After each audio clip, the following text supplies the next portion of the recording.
listen. I'm going to talk about Scooby-Doo Curse of the Lake Monster, one of the Cartoon Network live-action movies. I need you to give it a chance, okay? I know there's no Sarah Michelle Gellar. I know there's no Freddie Prinze Jr., Linda Cardellini, Matthew Lillard. But these movies are still good. And I was pleasantly surprised watching this one. So, I need you. Trust me on this. Walk with me here. Don't click off right away. Trust me on this. You might be pleasantly surprised. I was. Also, don't make fun of me, but I did say after Return to Zombie Island, I was going to do a Scooby-Doo I actually like, and here we are. I actually like this one. In October for Halloween, Paramount Plus randomly had a ton of Scooby-Doo movies. Paramount Plus has autoplay. So I would put it on as background noise and just let it play through the Scooby-Doo movies, and it played... Are you shaking? Do you want to tuck in? Okay, howdy. So then, Curse of the Lake Monster just came on during the autoplay, and I watched it, and I loved it. So before I tell you more about this movie, I'm going to tell you a little bit about myself. Hi, I'm Bailey. If you're watching this, you're probably my friend, and I sent it to you, so thank you very much for watching. If you're not my friend and you're watching it, also thank you for watching. Brody! This is Howdy. He randomly yelped from the other room and then came in to shake on my bed, so he's sitting on my lap for some extra comfort. Today I have Jennifer dressed up as Velma. I reached out to a mutual on TikTok and asked her to make it. So on TikTok she's at a girls girl XO, and on Etsy she is a girls girl workshop. I think this outfit is absolutely darling and it's super cute. And also my t-shirt was a Christmas gift. It says, I think Coolsville sucks. And now you're finding out that I film on my front-facing camera. So it's a little bit flipped. Also, Howdy has decided that you can't read it. Let's talk about 2010 Scooby-Doo Curse of the Lake Monster. So the movie starts... Okay. So the movie starts with a chase scene through a big house. They unmask a person. I guess we're just having two dog time. So they unmask a person and everybody is shocked at who it is. And then we flash back a week. Shaggy is in school and he's very much Troy Bolton in High School Musical 2, counting down until summer starts. And then he has a little fantasy musical number that Velma interrupts because she tells him, we got to get going. Remember, we have summer jobs. And they're looking for Fred and Daphne. And turns out Fred and Daphne were already in the van and they were making out. And they're like, dude, what? So then we get some context, which is that they solved a mystery. Okay, bye. They solved a mystery and in the process burned down a barn and owe a lot of money. So that's why they have summer jobs. And also during that one, Daphne fell out of the barn, out of the hayloft, and Fred caught her. And then that was it. They were just in love. And everybody is supportive, but Velma also worries about the effect that this will have on the group dynamic now that two people are dating. We're going to talk about Fred's hair at the end, okay? We get a fun little map driving thing. And this implies that they live in Ohio, because they're driving to Erie Point on Lake Erie, but they go through Cleveland. These ones live in Ohio. They stop at a little gas station general store to ask for directions because they're a little bit lost, and the mystery machine makes a gun noise. I think that's supposed to be it backfiring, but still very gun. Why do I have both dogs? The gas station attendant is super weird and tells him to watch out for the lake monster, and Shaggy obviously panics. Velma thinks that it's funny and fun and we should look into it. Fred thinks it's just a hoax, a legend like the Loch Ness Monster or Bigfoot, and Daphne thinks it's just for tourism. When they get to the country club that they're going to work at, they greet Daphne's Uncle Thorny, who tells them go on over to staff cabins. I don't know of many other country clubs with staff cabins, but we'll go with it. And tells them they have to work right away at 6 a.m. Velma catches Shaggy when he falls off the roof of the mystery machine, and Shaggy is instantly in love, the same way Daphne was with Fred. Imagine if Fred caught him. Shaggy talks to Scooby about his crush on Velma, and Scooby laughs super hard at him, and this was actually the moment that made me go, I'm going to talk about this on YouTube. Do you think it's possible that... I don't know. She and I are meant to be.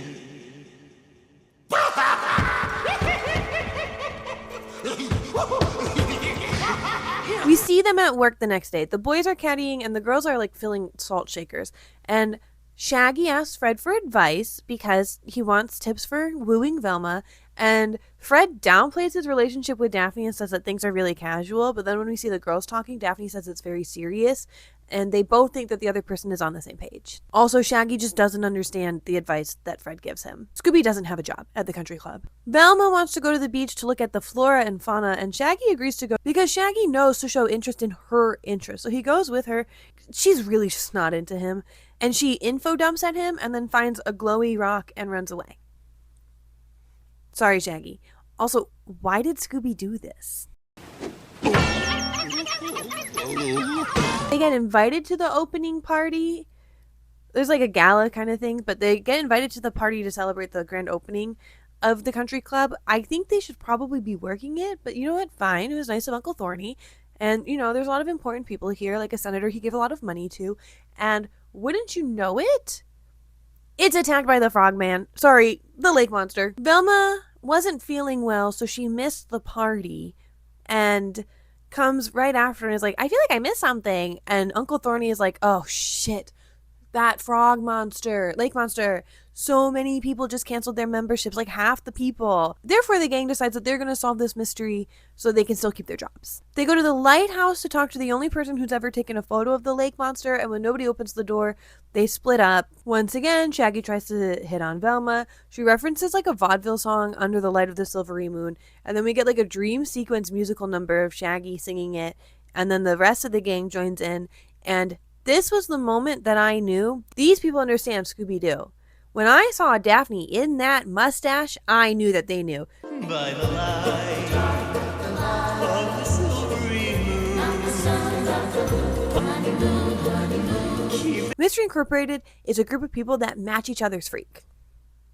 Hence the mustaches. Daphne and Fred talk about Velma and Shaggy while they're split up. The lake monster chases Velma and Shaggy, but it's actually just the guy who lives in the lighthouse. He wants to make some extra money off of pictures of the lake monster and figured with a sighting like that, now would be a good time to do it. He's right.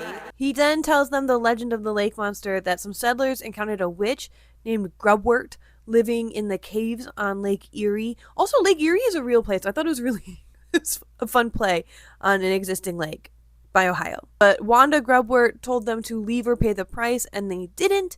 And then she used her magic staff to create the lake monster out of a frog, and they did eventually overcome her and burn her at the stake.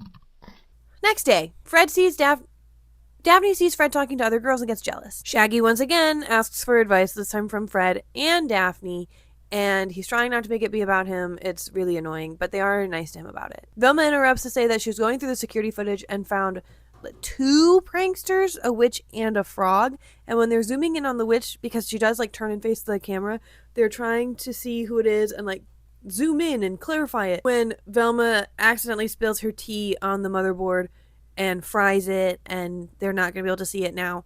This feels like more money that they owe.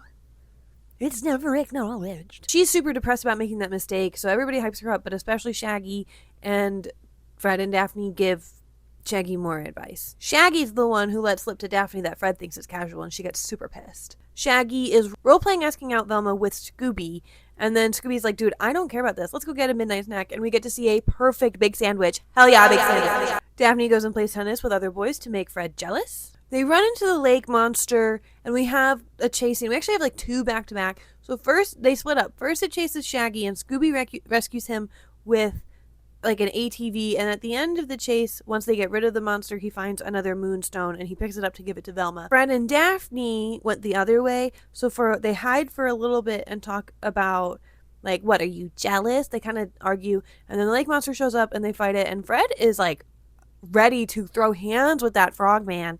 Protect Daphne, great, we love to see it. He is also like this with the whole group though. There's just more opportunities for it in this scene. And then they end up bamboozling it by going into this like sporting goods store and dressing up as the classic designs of themselves. And then we get a blonde Fred, but he takes the wig off. Okay. I do like this little homage though. So then, because the monster is gone, they go to tell Uncle Thorny, hey, the monster came again. And Thorny's like, yeah, somebody dug a bunch of holes in my golf course. This isn't going to work out. I think I should just close the country club and go back to being an international playboy. I think we deserve a movie about Uncle Thorny. The gang is worried about Velma because they haven't seen her all night. So in the morning they go looking for her and they find her asleep on the beach. And Daphne and Shaggy both assume that she's dead. She's not though, she's just asleep. But Velma also has these like nasty warts on her hands and they look at them and they're like, okay, that's really weird. And then Daphne says that she saw purple paint on the witch's cloak. I have watched this movie so many times. I cannot see purple on the cloak. And there was a boat that I didn't mention that they saw when they were coming into town that was painted pink purple. Shaggy called it the SS Daphne, so they decide they're going to go check it out. Shaggy asks out Velma. She hesitates but does ultimately say yes. Scooby is sad about being left out and he imagines a future where Shaggy and Velma have moved on without him and he is wearing a trench coat and out in the cold and decides that he's going to be a waiter and sabotage their date. Shaggy looks right at Velma's boobs when he picks her up. They are the only people in the restaurant, which Velma says this is proof that we need to be working. And also says that she hasn't felt like herself on this whole trip. And then Shaggy goes to light a match because the candle on their table isn't lit. And Velma has an incredibly normal reaction. Shaggy was going to give her the moonstone at the end of the date, but it falls out of his pocket early, so she just takes it and leaves, and then Shaggy's mad at Scooby for sabotaging his date, so they cartoon fight. Meanwhile, Fred and Daphne go to the museum. And it is, for some reason, on a boat. Okay. No, they go to the boat, and the boat is for some reason a museum. Whatever. There's footprints leading inside, so they go in, and a lake monster follows them in. They go into the archive room and find a box full of just old newspapers that say the staff was smashed, the witch was killed, and she had children left behind that they found in the cave.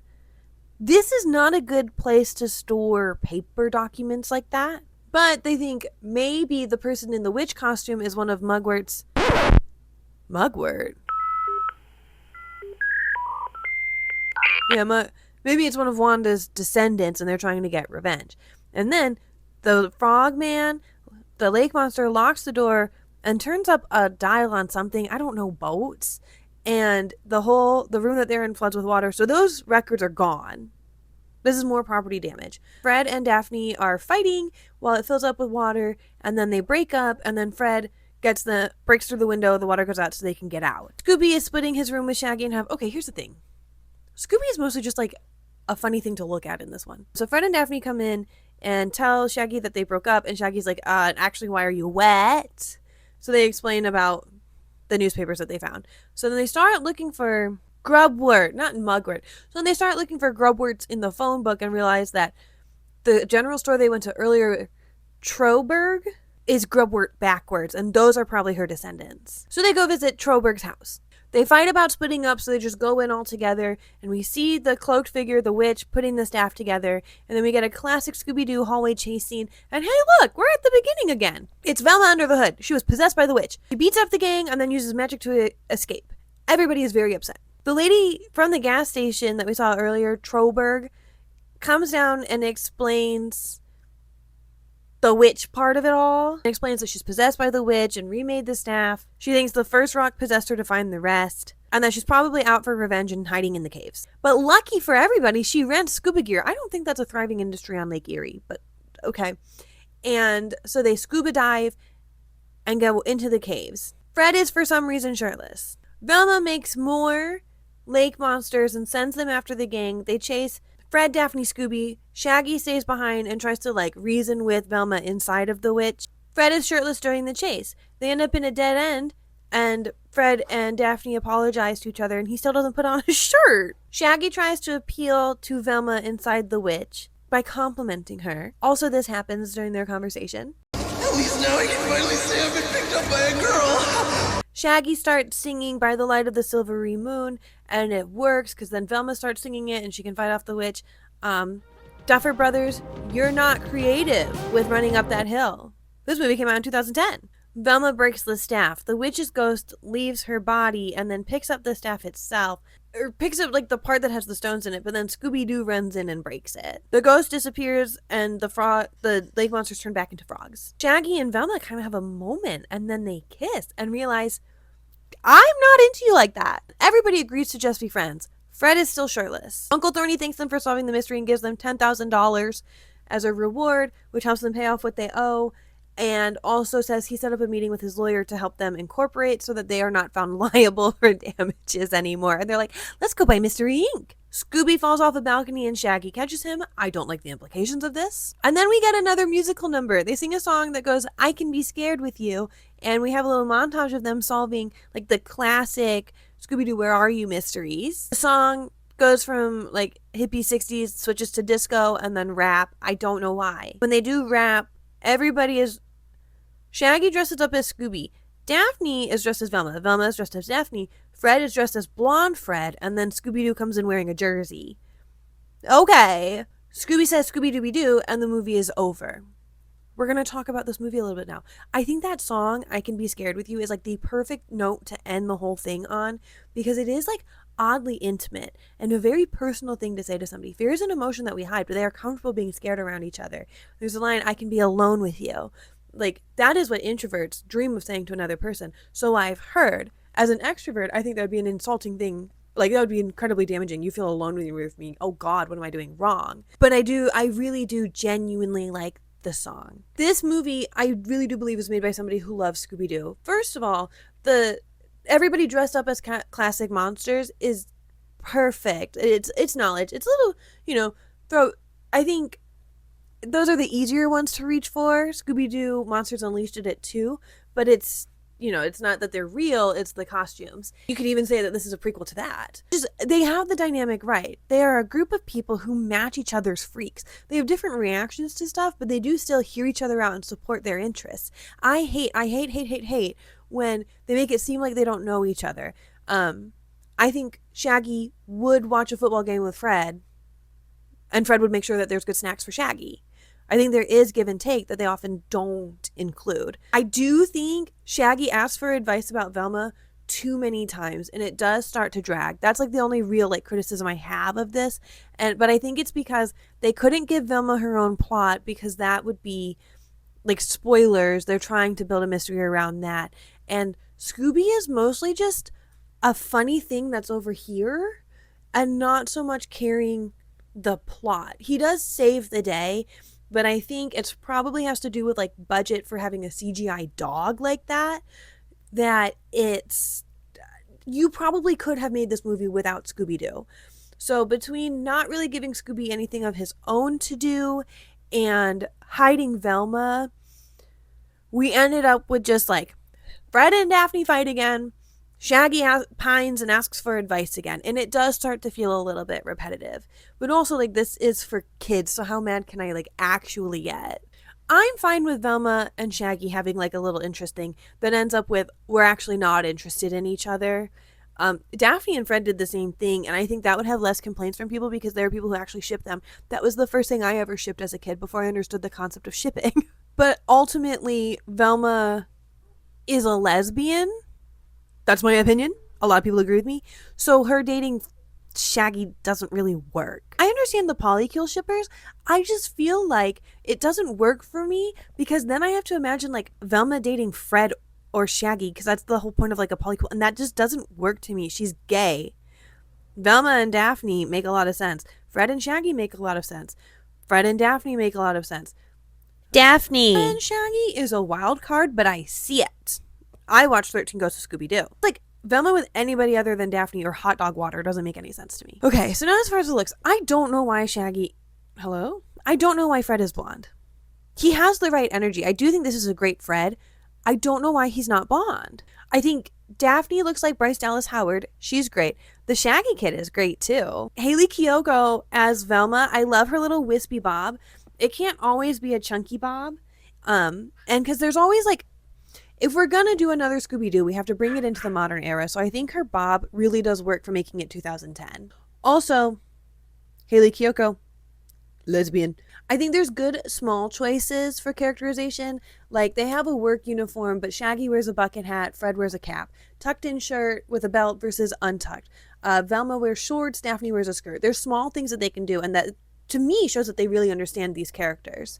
My only complaint about how they look is Fred's hair. And I know there are people that are very partial to the 2002 live action cast, but these kids are also good. They are good too. My final thoughts on this movie is that it's a good Scooby-Doo movie. It doesn't take itself too seriously, but it also was made with love. I'm okay if you disagree with me, but you need to give it a real chance beyond it's not the cast from the 2002 movies, it sucks. Okay? Go watch it. You can rip it online. You can watch anything online. Thank you very much for watching this video.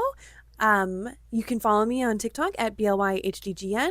Please make a donation to your PBS station so that it's free for the people who can't make donations. And I will see you next week for another video. Okay, bye!